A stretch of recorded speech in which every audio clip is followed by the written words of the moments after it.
What if your first step towards change isn't about doing more, but about being honest with yourself? Welcome back to the Gwell Grounding Hour. So often we get caught up in the mindset of, oh, you know what, I'll just start fresh on Monday. Or, you know what, I'll finally get it right this time. But the truth is, it's difficult to move forward when you aren't being realistic about where you're starting from. When you pause and get clear on your starting point, you give yourself something solid to build on. And that's honestly the beginning of lasting change.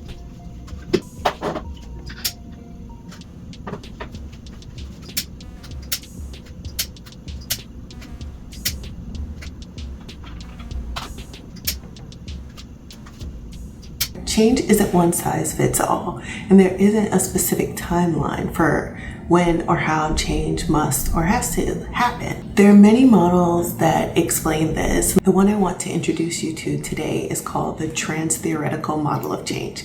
Now that might sound like a lot of big phrasing, but really what it does is it lays out the stages we move through as we're going through change. There are 5 stages in the model. The first stage is pre-contemplation. So this is exactly what it sounds like. You don't really see a need for change yet. It basically just feels irrelevant to you. You're not even thinking about it.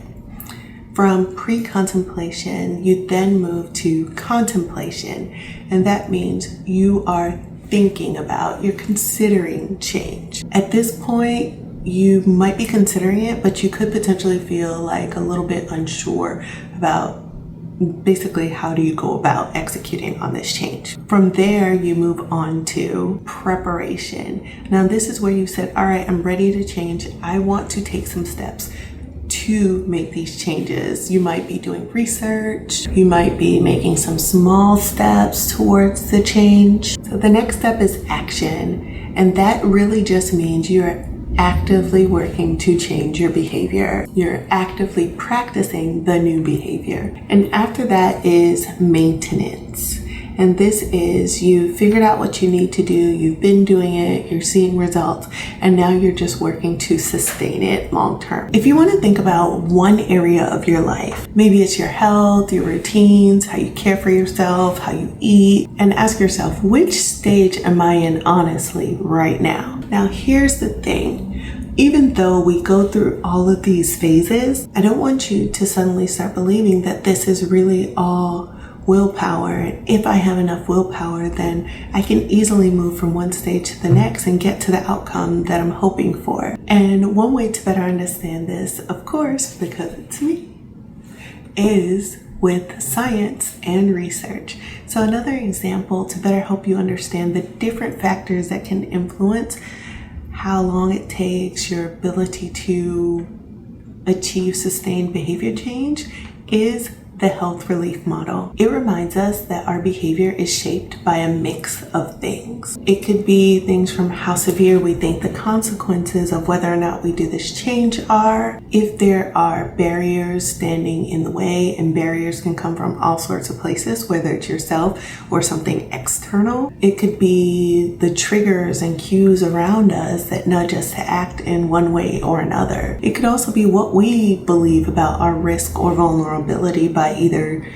executing this change or not executing on this change. And also, I would be remiss to not mention how much of a benefit we perceive from this change, especially with things where you don't see or feel the immediate benefit from them. And then on top of all of these factors, one that is incredibly important to consider and understand, not to necessarily limit yourself by, but just to acknowledge that it can impact you, and that is trauma. It is important to understand that all behaviors and motivations are informed by trauma. Until trauma is truly addressed and given space to heal, it's really difficult to create sustained behavior changes on things that the trauma impacts. And the patterns that you're hoping to discontinue often repeat themselves. So if you struggle with change, it's not because you're broken. It's because experience is part of your story.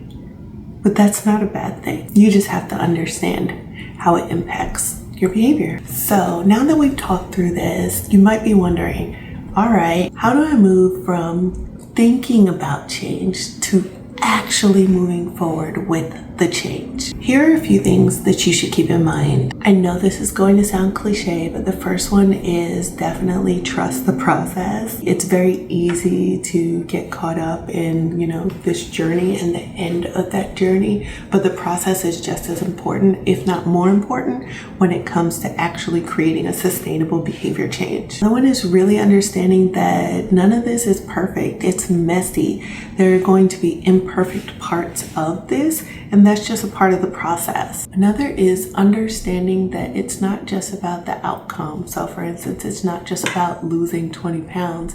It's about building better eating habits, developing consistent movement routines, and being able to sustain these changes over time. Basically, it's about action, any action. And the other really important piece is celebrating your wins, not the big milestone ones.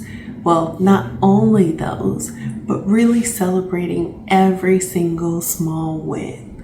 That's like food for your brain, reinforcement for your brain that you can do it. I say this time and time again, and it really is true. And then as you achieve each of these small goals or outcomes or milestones, you can set new goals on top of that. And it's about a path of constant growth versus looking way down the line for something. You're getting consistent feedback. I know that for some it's really helpful to better understand examples, so let's talk about the differences between focusing on actions and focusing on outcomes. An example of an outcome would be, I didn't lose 10 pounds this month, so I failed. If you shift your mindset and focus on the action, you might say something like, I walked for 10 minutes 3 times this week, and I achieved my calorie deficit 5 times this week. That's proof I showed up for myself. And that is the action. It's showing you that you are taking these actions bit by bit to get to where you want to be. So once we know where we're starting, the next question is, how do we face the change itself without feeling overwhelmed? Let's pause for a reset and get clear on where we are. If you're in a space where you can close your eyes, I encourage you to close your eyes and take a deep breath in. And then slowly release it.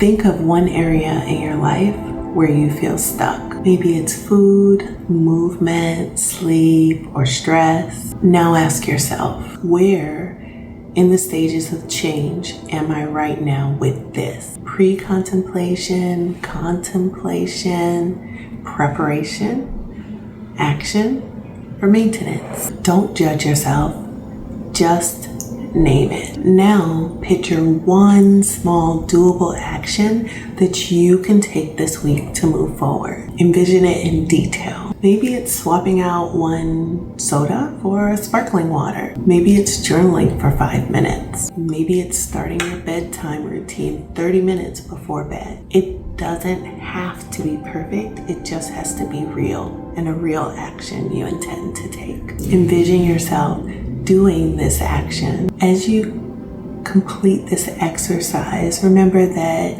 naming the stage is not a weakness, it's clarity. And clarity helps to make change possible. Now that you've named your starting point, let's talk about why the way you measure progress matters even more than the results you're chasing. When we think about progress, we often focus on the results, the number on the scale, the hours slept, the steps taken, but science shows us that our brains actually respond more strongly to actions than outcomes. Here's what I mean. The progress principle from research published in the Harvard Business Review found that small daily wins are the biggest drivers for motivation. Neuroscience also shows that dopamine, the brain's reward chemical, isn't just triggered by reaching a goal. It lights up when we notice progress in the moment. That means it's not the outcome of sleeping 8 hours every night that keeps us motivated. It's the action of dimming the lights before bed or putting your phone away that signals to your brain, I'm moving in the right direction. So instead of only tracking your outcomes, I encourage you to track your actions. Write down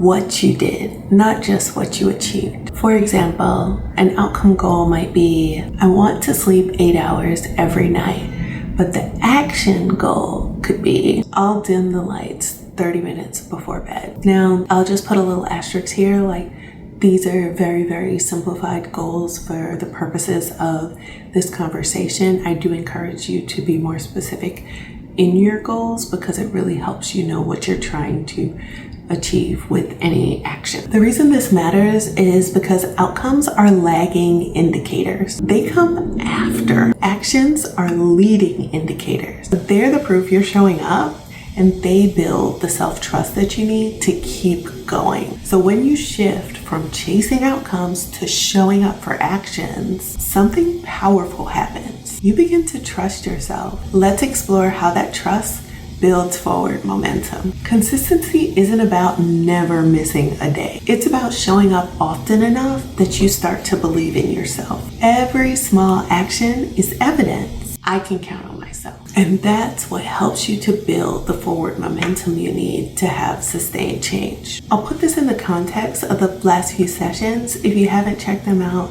I'll definitely link them up here in a playlist. You don't need them to understand all of this, but all the sessions build on each other to give you supporting information to help you get closer to achieving the change that you're looking to achieve. So in our first session, we learned overall that awareness is the spark, the thing that ignites you. In our second session, we focused on rest being part of the process. This was particularly important and relevant in the context of most of the people who watch this who also experience chronic illness, where rest is a huge part and need in their process, myself included. In session 3, we did a deep dive on micro wins and how they help you to build belief. And here in session 4, we're weaving it all together so that you can understand not just like where you're coming from, but all the different pieces you can put together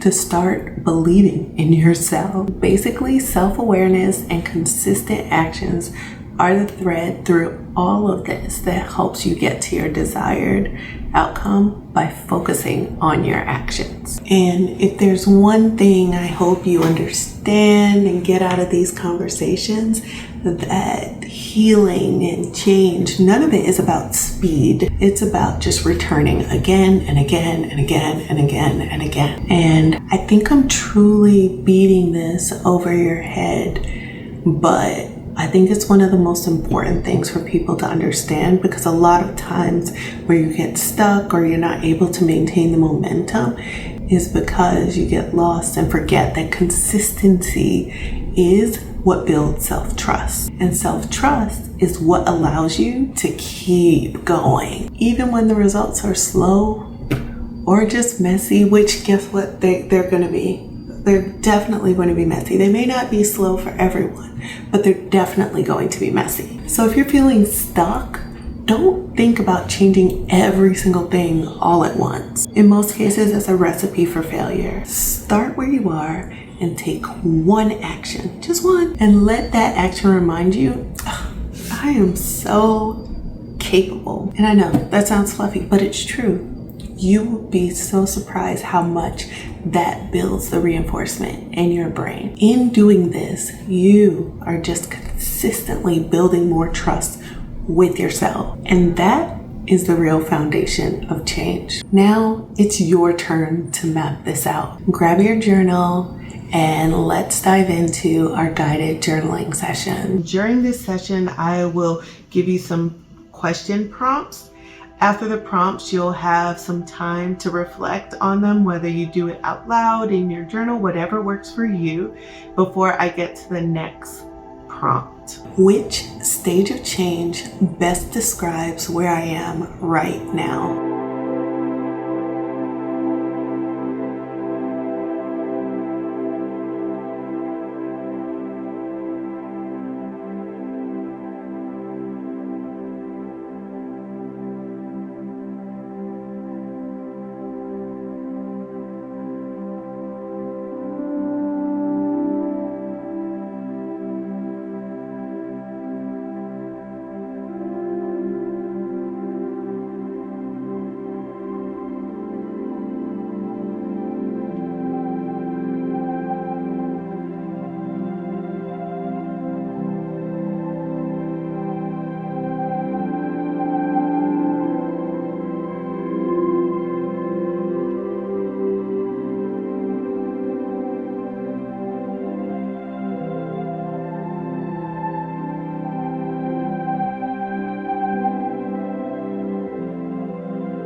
What trauma, beliefs, or barriers influence this stage for me?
What is one small, realistic action I can take this week?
how can I shift from outcome thinking to action thinking in this area?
What would consistency look like for me over the next month?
Thank you for taking the time to focus on yourself in this guided journaling session.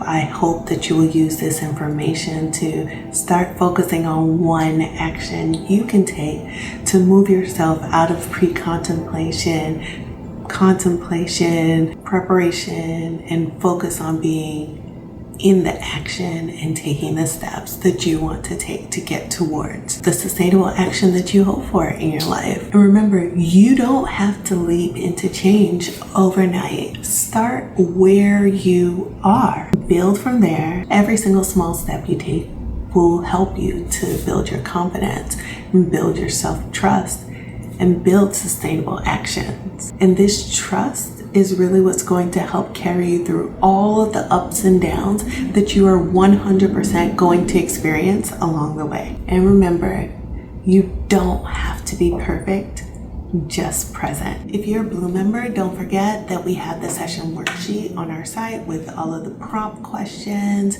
affirmations if there were any in this session, and any reflections that were here. We do also have the additional next steps worksheet for you, so log in and download those as you work through. As always, thank you for joining us today. I'll see you in the next session. Until then, keep coming back.